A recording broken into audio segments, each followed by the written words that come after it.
muri butubwire uburyo nayo iraza guhura n'ibyo bintu ubajije biri buhure rwose humura reka abo bantu ariko mbanje kuramutsa nanjye mu izina rya Yesu Kristo integrité mu gifaransa no mu cyongereza kandi ntabwo biri kure yaho ngaho haba n'ikindi bita honnêteté mu gifaransa hari n'ibindi bita fidélité ubunyangamugayo ubudahemuka ibintu nk'ibyo ngibyo ubworoherane ibintu nk'ibyo ngibyo ayo magambo yose niyo agenda agahurira mu kintu kimwe cyitwa gukiranuka harimo na punctuality nayo twize kuyigaho punctuality kubahiriza igihe no gusohoza ibyo wemeye ibyo byose birimo integrity birimo honnêteté birimo fidélité ayo magambo yose ni mwari ibintu ko ari bitatu cyangwa bine Imana ibi bikeneye ibyo bihamya mukazabiberekera imbere y'itoro cyangwa y'iteraniro kugira ngo ibyo nabirase bihinduke iki binyakuri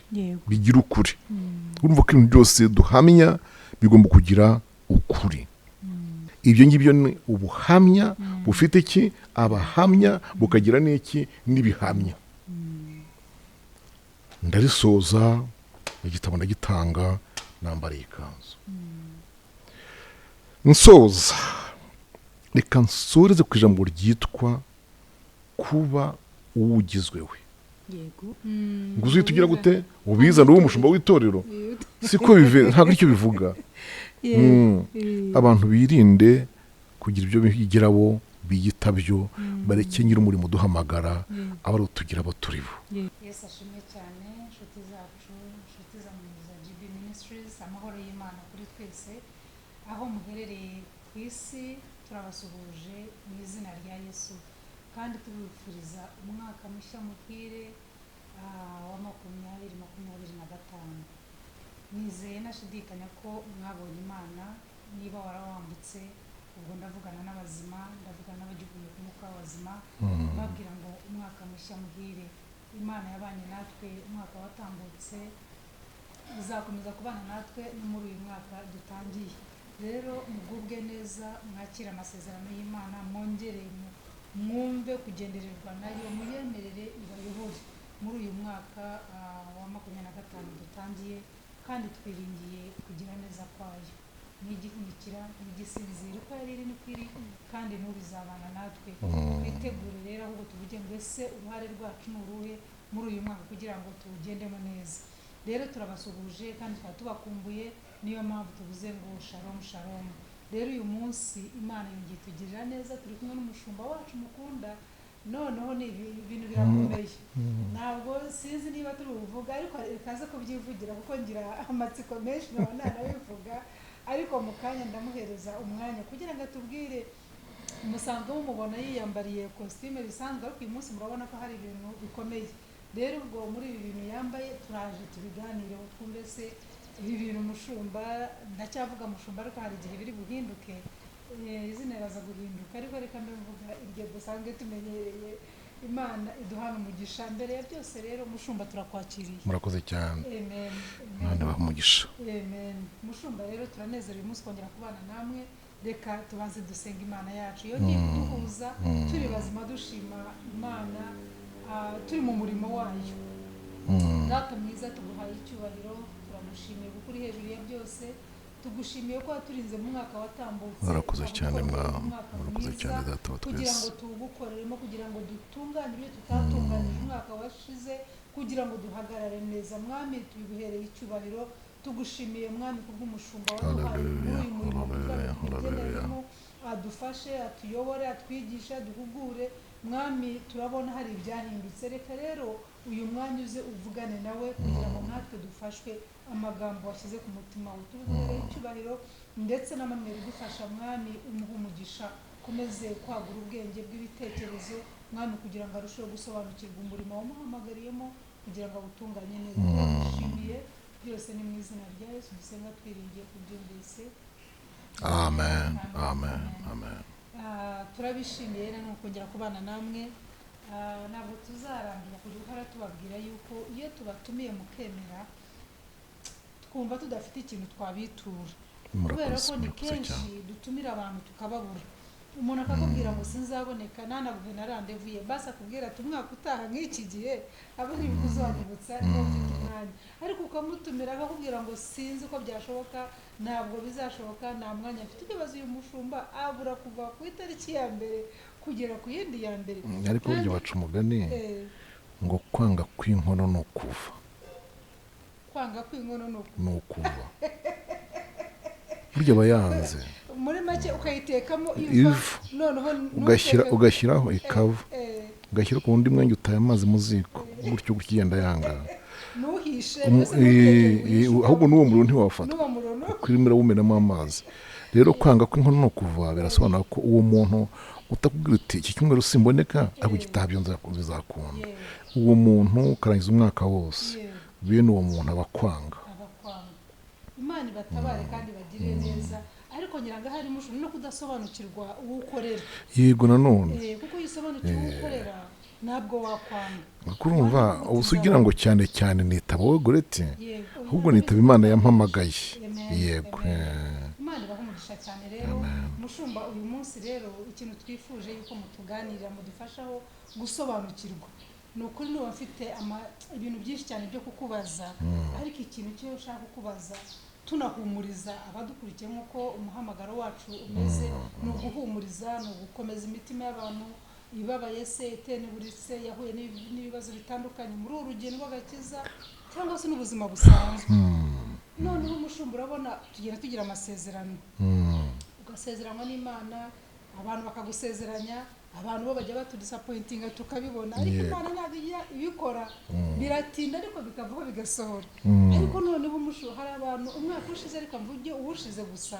kuko hariho n'iyindi yatambutse ariko hari umwaka wa 2024 uyu mwaka hari abantu bari bafite amasezerano bafite ibintu bategereje bumva bashaka bagiye kugeraho ariko noneho bikanga bakabona bashoje umwaka nta kintu bagezeho kandi Imana ikubwira ngo nzakugirira neza hanyuma ugategeka ukabona nawe akose ko bitabaye bigenze bite ese amasezerano y'Imana katajya ahera tugume dutegereze niki wahereza nirihe humure wabwira abantu bagitegereje nanjye hari ibyo nyitegereje ariko nizeye neza igihe cy'Imana nikigera yuko nzabibona bisohoye ariko hariho abategereza bitasohora bakiheba bagatangira no kuvuga ariko ngo umushumba runaka yamanuriye ngo bizagenda yego Bibiliya narasomye umwuka w'Imana ngo bizagenda ariko ndategereje ndabona bidasohora ese ibi bintu musho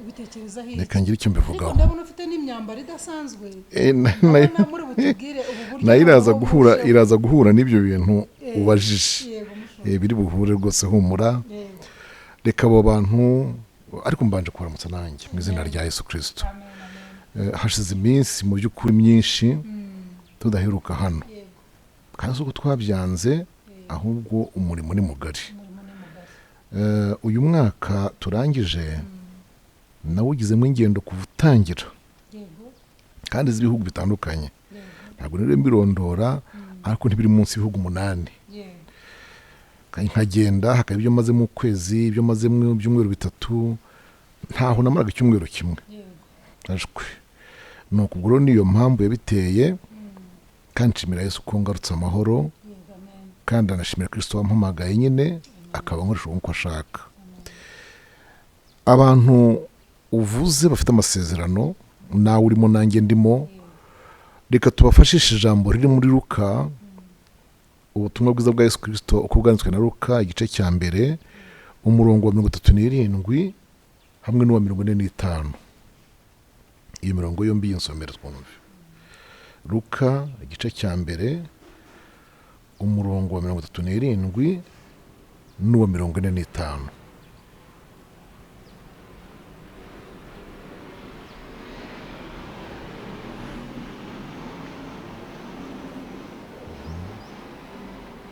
37 ni umurongo mugufi yego ngo rihere noneho ukomeza hepfo 45 komeza hepfo yego kuko ibyo yabwiwe n'umwami Imana bizasohora. Urakoze cyane. Aya magambo turi buyahuze n'andi aba mu itangira kuko ntabwo tuyasoma, igice cya 18:14 havuga ngo hari ikinanira Imana se mu gihe cyashyizweho, igihe nk'iki cy'umwaka nikigaruka nzakugarukaho Sara abyara umuhungu. Ndahumuriza abantu mbabwira amagambo agera kuri 3. Ijambo rya mbere ndababwira ikintu cyitwa igihe cy'Imana. Buri gihe cy'Imana ni ikintu gikomeye, ndetse ku banyamasezerano kugitegereza nibyo bigora abantu. Gutegereza igihe cy'Imana nibyo bigora abantu. Reka twibutse abatwumva ko nigeze mbaganiriza inshinge 3 zigize isaha. Yego. Kandi mu nshinge 3 zigize isaha n'umuntu ubwe arimo. Kandi aho sinsubirayo rero. Ubwo ababyumva babifitiye amatsiko basubireyo bajye kukireba. Yego.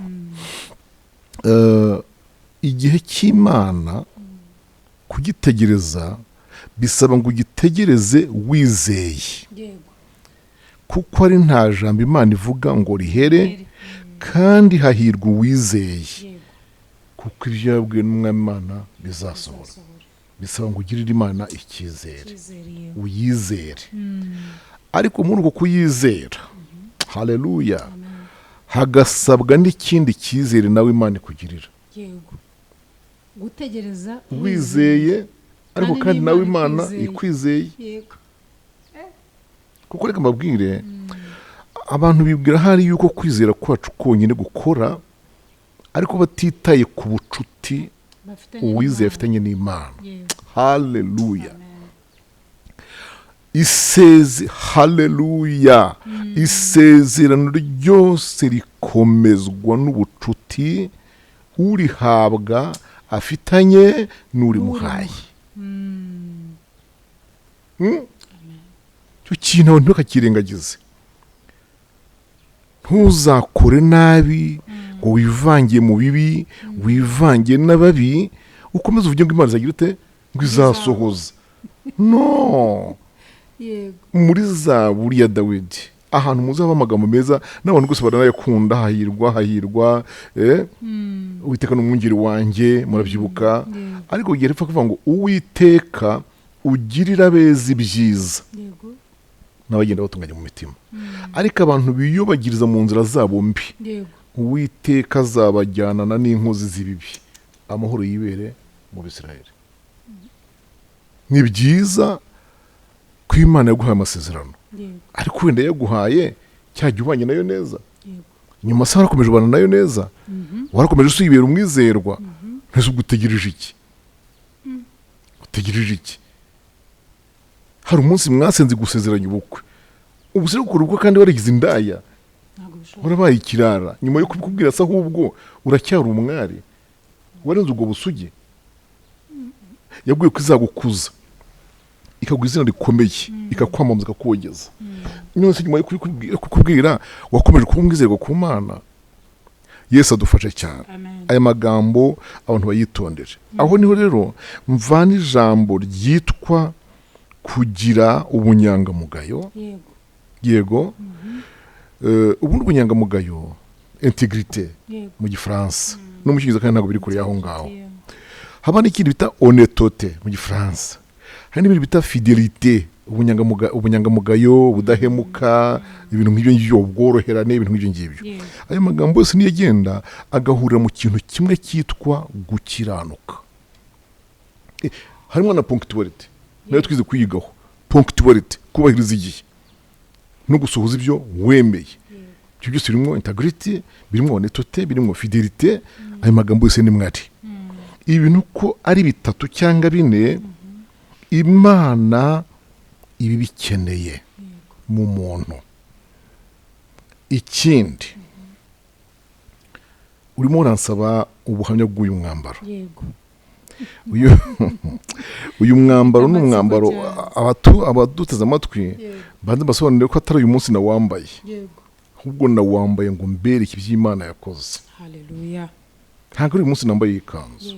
Oya, iyi kanzu maze igihe kirekire nyambaye ariko nayizanye ngo mbwire abantu iby'Imana yakoze. Utewe bitewe n'iki kuyizana kandi ibihe byaratambutse.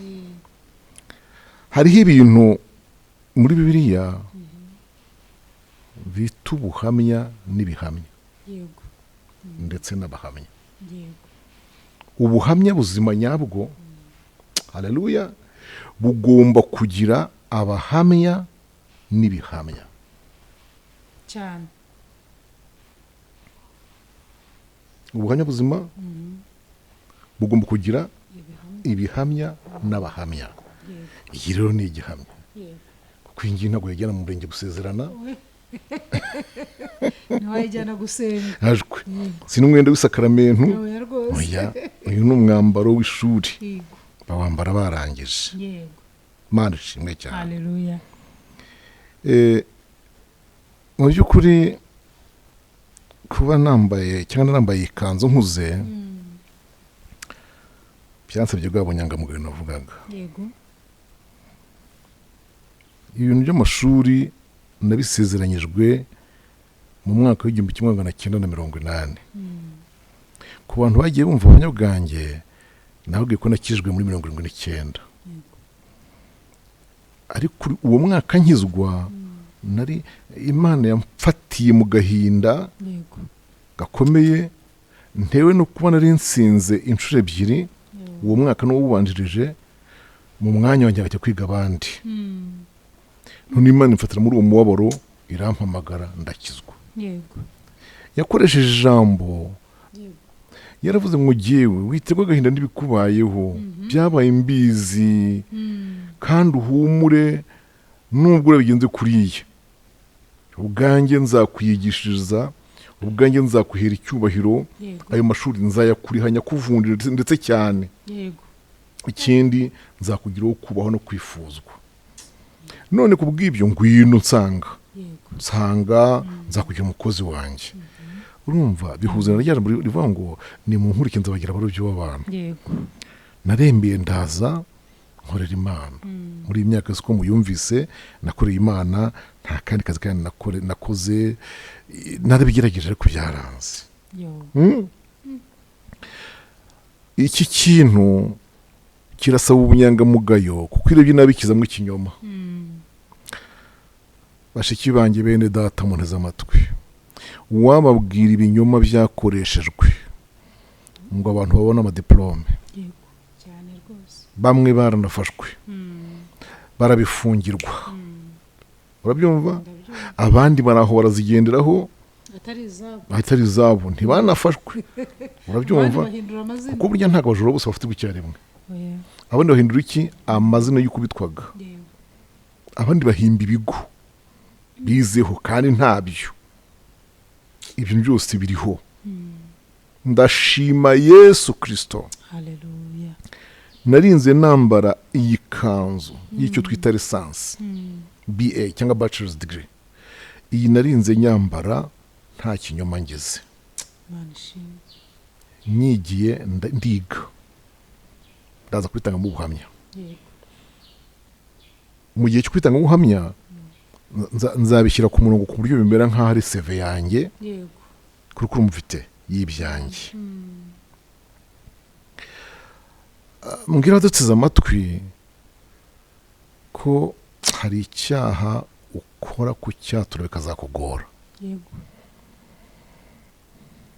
Abantu bitwa abashumba, abungeri mu Kirundi niko babyita, bagize uburiganya bagashaka amakanzu nk'ayo bakayambara, bayakodesheje birashoboka, bagashaka ayo mazina bakayagira, ariko batabikoreye. Nkubwira gutyo kintu ushaka gushaka ukuntu wakezwa bikakunanira ukazana ugipfana. Ntabwo bijya kuroha. Kubera iki? Ugiye kubyatura bavuga ati cyoza none torero ncungire ryabimenya ko yari impimbano, none leta yabimenya, kandi kunyana ku mpimbano zahanwa. Urabyumva? Ni ikintu kitoroshye. Hari nabwo ngo hari umuntu akora akirigumana umutima ubwo usumva umuntu bajya hehe kandi Imana izabimubaza byanga bikunda. Yesu adufashe cyane. Ibi bintu ndabisoresha amagambo abiri. Ndabisoresha ry'ijambo ndahereho ryitwa kugira ubuhamya bufite abahamya n'ibihamya. Munyemere mfate Bibiliya nibura ngira imirongo imwe nsoma ivuga ko ubuhamya nk'ubu bukwiye kugira abahamya n'ibihamya. Urugero Samuel wa pardon kuva igice cya 25 umurongo waho wa 16. Yego kuva ibice 25 umurongo waho wa 16. Aravuga ngo ushyire muri iyo sanduku ibihamya nzaguha. Urakoze. Noneho usimbuka usome na 21 aho nyine uwo 21. Ushyire iyo ntebe y'ihongerero kuri ya sanduku uyishyiremo ibihamya nzaguha. Aha ndashaka kumvisha abo twumva ko Imana ariyo yitangiraga iki ibihamya. Yishyiraho n'ibihamya. Ibi bihamya byari byo kuza soutenir, kuzashyigikira kuzashyigikira ibintu Imana ikoze ku isezerano igiranye n'Abisiraheli. Haleluya. Ibyo ni ibihamya. Amen. Noneho usomye urwandiko rwa 2 rw'Abakorinto, reka turusome twumve. Urwandiko rwa 2 Pawulo yandikiye Abakorinto igice cyaho cya 8 umurongo 24. Niba ugezeho nawo wawusoma. Aravuga ngo nuko muberekere imbere y'amatorero ibihamya urukundo rwanyu kugira ngo bibemeze ko nabirase ibyirato nyakuri. Urumva ugano bivuga ngo ibyirato nirase itorero ry'Ikorinto. Yego bigomba kuba bifite ibihamya. Ibyo bihamya mukazabiberekera imbere y'itorero cyangwa y'iteraniro kugira ngo ibyo nabirase bihinduke iki binyakuri bigira ukuri. Urumva ko ibintu byose duhamya bigomba kugira ukuri. Yesu adufashe cyane. Mu Baheburayo 9 umurongo wa 16 naho hari ijambo rihari. Abaheburayo 9 umurongo wa 16 usome twumve. Iyo isezerano ryo kuraga yego ribonetse hakwiriye kuboneka ibihamya ko warisezeranije yapfuye. Urumva ibintu hafi ya byose abantu banyuramo bisaba iki ibihamya. Niba uri mutanga ubuhamya ugerageza, ariko si no kugerageza dayere, ubuhamya utanga ubwabwo bugomba kuba bufite iki ibihamya biherekeje. Wenda bikaba kuba wabishaka ukabyerekana. Ikindi bikenera icyo bita abahamya. Abahamya tubarebe muri Luka 21:13. Ubutumwa bwiza bwa Luka 21 umurongo wa 13.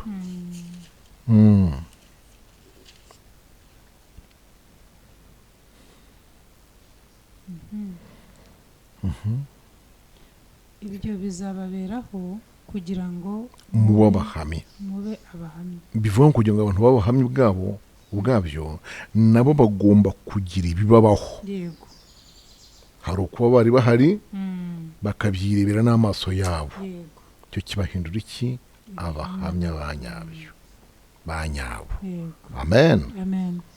Noneho Yohana 12 umurongo 17. Yohana 12 umurongo wa 17 haratubwira ngo iki?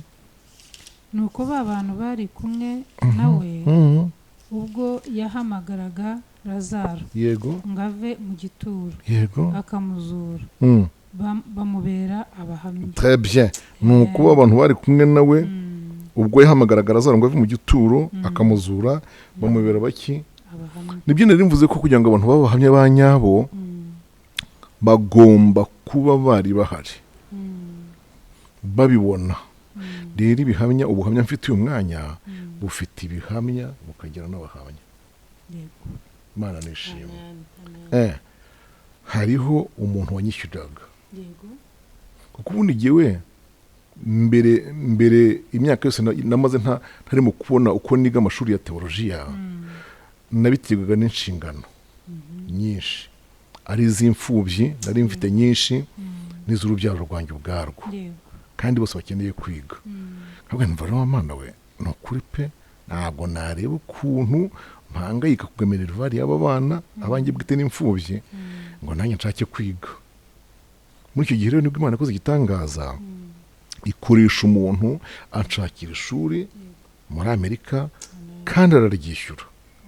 Ntaho nahuriraga na Minervari nta n'ikintu cya Minervari nabazwaga reka ngiye icyangeragaho n'ibitabo gusa. Undi muhamya ni umuntu wabanaga nanjye amfasha kunsobanurira. Buriya kuri universite yose nta muntu wiga wenyine nashwe kandi usibye wenda na universite n'andi masomo yarasanzwe nta muntu yiga ari wenyine.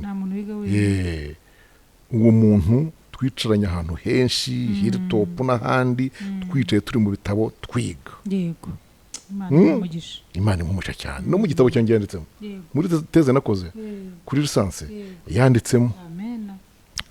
Ibyo ngibyo ni ubuhamya bufite iki abahamya bukagira n'iki n'ibihamya. Ndarisoza igitabo ndagitanga nambariye ikanzu nsoza reka nsoreze ku ijambo ryitwa kuba uwugizwewe. Yego. Kuba uwugizwewe. Ubu muri iyi minsi mureba duhanganye n'abantu bari ibintu batagizwe byo. Yego. Yego musho.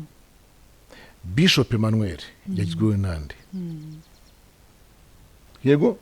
Apostle runaka yagizwewe nande? Yego. Reverend runaka yagizwewe nande? Amarangamutima. Kuko birakwiye ko bujya gucya bugacya umuntu yiswe runaka na titire runaka yabigizwe nande yabihawe na kira kintu kiragoye. Nibyo nababwiraga bizagura abantu kwatura nibyo bibishe bizagura abantu kubyatura. Umuntu aragira atya mu gitondo akaba yiyise runaka.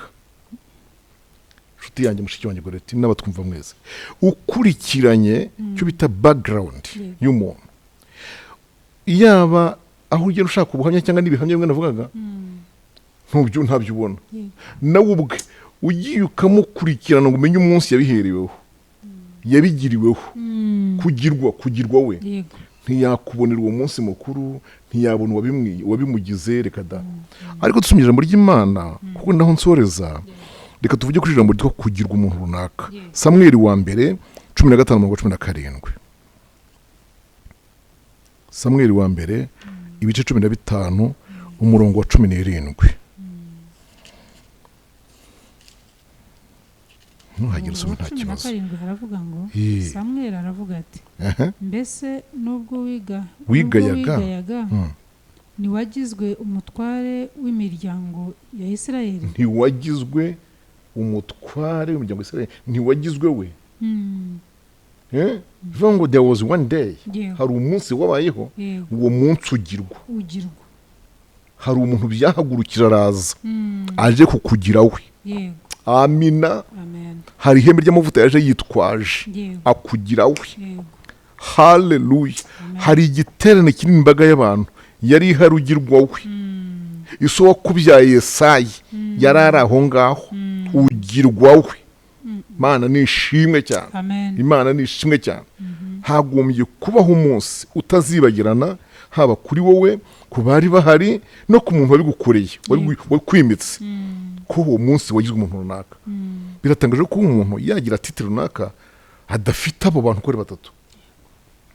Wabiguhaye rubanda nyamwinshi bari bari aho ngaho bateraniye aho, igiterane kinini cyari aho ngaho kibireba, yego nawe ubwawe. Iri jambo twarisanga mu Bakorinto ba kabiri igice cya mbere umurongo wa mbere. Abakorinto ba mbere igice cya mbere umurongo wa mbere. Ba kabiri igice cya mbere umurongo wa mbere. haravuga ngo Pawulo wagizwe intumwa ya Kristo nk'uko Imana yabishatse. Urakoze, garukiraho. Pawulo wagizwe. Buriya mubona Pawulo yitwa intumwa, yitwa apotre mu Gifaransa cyangwa apostle mu Cyongereza. Hari umunsi yagizwewe. Uyu munsi mbere ko nanga iki kiganiro naraye ntekereza Pawulo agirwawe. Ni naho nsoreje. Pawulo yagizwe we nande d'abord. Nubwo Pawulo yaba yaragize umuntu uza kumwimika akabihagararamo nk'umushyitsi mukuru, ariko yarabanje agirwa intumwa na Yesu Kristo. Niko yandikiye Timoteyo. Yaramubwiye ngo ndashimira Yesu Kristo mu gice cya 12. Ndashimira Yesu Kristo wantekereje. Niko havuga nshuti ya Kristo. Yesu Kristo agize ate wantekereje, abona ko nduwo kwizerwa angabira uyu murimo. Akavuga ati yego nabanje kumutukanye n'umukubaganye, ariko nuko nari ntarizera. Urumva? Ndetse natekereje ahantu bwe yivugira ngo maze guhamagarwa umwuka yarakandobanurira mu cyumba cyo muri Antiyokiya, ibyakozwe 13, nagiye i Yerusalemu mare y'imyaka ingahe 3, ngo nicaye imbere y'abakuru mbasangayo. Amen. Icyo gihe ibyo yigaga kuri abo bakuru ni byinshi. Ashobora kuba yarigaga imyambarire, akavanamo bwa bupantaro bw'abasore bari hanze hariya, akavanamo bwa bukwe bya bikweto, akavanamo bwa bushati budafunze ibipeso nkaho byacitse. Urumva hari ibintu bigomba kujya gute guhindura. Iminsi rero yamaranye n'abakuru Yerusalemu imyaka 3 yose yarimo yiga comportement, yarimo yiga habitude, imyifatire n'imyitwarire n'imico n'ingeso. Hari ibyo yahigiye. Nuko ngo avuyeyo, haleluya, agirwa uyu nyine. Buriya unasomye n'urwandiko rw'Abefesi igice cya 1 umurongo wa mbere, naho wahasanga uwo murongo. Usomye urw'Abakolosayi igice cya 1 umurongo wa mbere, wahasanga iryo jambo. No mu rwa Timoteyo wabihasanga, yaba uwa mbere n'uwa kabiri. Ndasoje, tugomba kugira uruhanya ufite ibihamya n'abahamya. Ikindi tugomba kuba abo twagizwebo, atari ibintu wiherereye ubwe ngo ubyiyite. Hari umuntu ufatwa nuko afite igikundiro ku bantu, maze icyo gikundiro kikamutera guhita agira ibintu yihimba. Mwese abanyeshuri biga mu masogonderi byo tutaraje pra, iyo bariyo gusa ayoboye abandi banyeshuri, abandi bamwita pasiteri. Nasuye abana b'abanyeshuri hari rwose, hari Rutoma, hari angaye musha, nsanga umwana w'umukobwa uyoboye mwita pasiteri wawe cyane rwose. Ariko ibyo ntabwo wabivana ku ishuri ngo uzite ugira gute ubiza n'uwo mushumba w'itorero. Siko ntabwo icyo bivuga. Abantu birinde kugira ibyo bigirabo biyitabyo, bareke nyiri umurimo duhamagara abari utugira abo turibo. Mani bamugisha, yega nari kintu mushaka kumbaza, ariko nge numva nshoje. Mushu Imana ibuha umugisha cyane. Murakoze cyane. Tubwiye amagambo akomeye ajyanye n'uyu mwambaro wambaye. Yego. Imana y'amahoro yarakoze, kandi dushimiye uwo muntu wabonye witegereje akavuga ati uyu muntu namufasha akagira ibyo yiga. Amen. Kandi nabo bagufashije, Imana ibaha umugisha. Amen. Ubu turimo turagusoromaho ibyo bagufashije. Haleluya, haleluya. Urumva ko si wowe wenyine bafashije, ariko natwe barimo baradufasha. Yego, yego. Imana rero baduhera umugisha, kuko ntabwo twabirengagiza ngaho nta kintu bakoze, baragikoze. N'undi wese yaba arimo kurihirira umwana kwiga cyangwa se undi muntu mukuru, hari ikintu arimo gukora kugira ngo umwana yige. Yego. Nukuri ntabwo urimo gukora ubusa, Imana ibiguhera umugisha. Uvuza ku kantu mushiki wanjye, sori ko nkora gwemba barera. Nibutse inshuro ya mbere njya muri Israel, kuko ntabwo ngiyeyo rimwe. Inshuro ya mbere njya muri Israel, nari ndi kuri radio y'umucyo ndimo ntanga ibiganiro. Noneho hakaba hari abantu bankurikiye ariko giye ntazi. noneho abo bantu barahamagarana uziko kugeza uyu munsi wa none ntarabamenya nzi umwe gusa batumye bakohereza muri Isirayeli noneho mwabwira atari ko urumva ukuntu uyu mukozi w'Imana asobanurira no kuri kw'Imana yego urumva ashaka ukuntu biryeshisha akeneye kujya ibaze rero nk'ibi bintu yarabihagazeho gutyo bangana kuri telefone zabo none ngo baravugana batari ko hari ubundi misari n'amafaranga icyo gihe yarakira amadolari 2360 uwo mwanya barateranya banyimira kujya muri Isirayeli pasiporo narihoranaga nuko nagiye muri Isirayeli bwa mbere banyumvise gusa nganira ijambo ry'Imana nabo rero Imana bampira umugisha n'uwo batumye Imana imuha umugisha nukuri Imana ibaha umugisha urakoze cyane nukuri pe kudashima burya se kandi ubungira certificate yaho nukuri yo muri Isirayeli Imana ibaha umugisha barakoze cyane n'umurimo udasanzwe rero umushumba tubwiye amagambo ese waba ufite umuhamya w'ibyo ukora waba ufite igihamya se koko kirahari cyangwa urimo kukiyitirira hari certificate twagiye atubwiraho umuntu kuba afite certificate y'izina rya Manuel kandi atari ko yitwa uwafite irindi zina yitwa ari Innocent ariko akitwa Manuel yagendeye ku mazina ye rero Imana ibafashe kugira ngo muhindure mubone kuntu mukiranuka mugira igihamya gira igihamya we gukorwa n'isoni wo kumufite ipfunwe ujya kuvuga imbere y'abantu kumva ese ndavuga ko nambaye umwambaro kandi atari uwanjye kandi uri umushumba ntago bikwiriye si abashumba gusa n'abandi bantu bo hanze kwiyitirira ibitari byawe ntabwo ari byiza rero mushumba turabashimiye ndumva ari nta kindi turi burenze uretse ko wadusengera kugira ngo n'abari abantu imitima yabikorweho mushumba bikorweho burya gukorera hejuru y'ikinyoma si byiza niyo mpamvu ukora hejuru y'ikinyoma nabo bakakubeshya yego nabo bakakubeshya kandi ari abantu uyoboye bakakubwira bati rega ibi biratunganye kandi bitatunganye ugatangira kurakara ngo banga inama zirakubeshya ntabwo inama zikubeshya barimo baragusogongeza ku byo nawe ubabwira yego Imana idutabare kandi tugire neza Imana igumugisha reka dusenge Imana dusengere iki kintu nkuko babinsabye kugira ngo Imana igire ikintu yakora rwose mu bakozi bayo abantu bagendera ku kinyoma bahagaze ku kinyoma bakorera ku kinyoma bafite izina ry'ikinyoma Imana ibagirira ubuntu nibishoboka ibakebure icyo kintu bakihane nibura uturimo dukeya bakora nyuma yaho ngaho kuko nitwo twonyine baba bakoze bakiranuka bazatubyaza umusaruro natwo kandi tuzabaherekeza bagiye mu ijuru Mana data wa twese uri mu ijuru ndagushimiye uyu mwanya ko unkoresheje uko ushaka mba nicaye aha hantu atari kuvuga imyenda y'ishuri n'amadegrees twabonye ahubwo cyane intego ari kugira ngo habeho kwezwa abantu baba Kristo kuko ubukristo bubanziriza ibi bintu byose turimo tugeraho ndakwinginze ngo wigisha abantu ubunyangamugayo ubudahemuka mu izina rya Yesu Kristo ibyo bakora byose bikore mu bwizerwa kandi bafite ubuhamya n'ibihamya nawe ubwawe Kristo babera umuhamya w'uko urugendo bagenze barugendanye nawe ndasenze ngo bagirire neza niba bishoboka bagenderere n'ukuri mubahindure kandi ukomeze umfashe inshyigikire bishyigikira bumvise aya magambo n'izi mpuguro n'izi nama kugira ngo bagendere mu bushake bwawe turagushimiye kuri Imana twumva kandi ugakora ibyo tugusabye ndetse ugakora ibiruta kuri ibyo tugusabye mu izina rya Kristo Yesu umwami wacu amen amen. Shalom shalom.